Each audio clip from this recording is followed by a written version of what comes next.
सावंतवाडी नगरपालिकेच्या ऐतिहासिक घड्याचा इतिहास हा केवळ वेळेचं चक्र दर्शवणारे यंत्र नसून तो शहराच्या आधुनिक विकासाचा आणि प्रशासकीय वारशाचा एक महत्त्वाचा साक्षीदार आहे। सावंतवाडीच्या काळजाच्या ठोक्यांशी ताल धरणारं घड्याळ केवळ वेळेची साक्ष नाही तर शहराच्या समृद्ध इतिहासाचा जिवंत वारसा आहे। सावंतवाडीत मार्च 1931 मध्ये नगरपालिका अर्थात शहर व्यवस्था मंडळाची स्थापना झाली।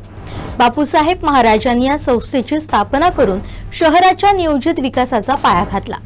या काळातील वास्तुकलेचा आणि शिस्तीचा एक भाग म्हणून या घड्याळाची उभारणी 1971 मध्ये करण्यात आली। हे घड्याळ सावंतवाडीच्या मध्यवर्ती भागात एका मनोऱ्यावर बसवलेले आहे। या काळात कोकणातील वास्तुकलेत पाश्चात्य शैलीचा प्रभाव दिसून येतो, जो या घड्याळाच्या रचनेतही जाणवतो।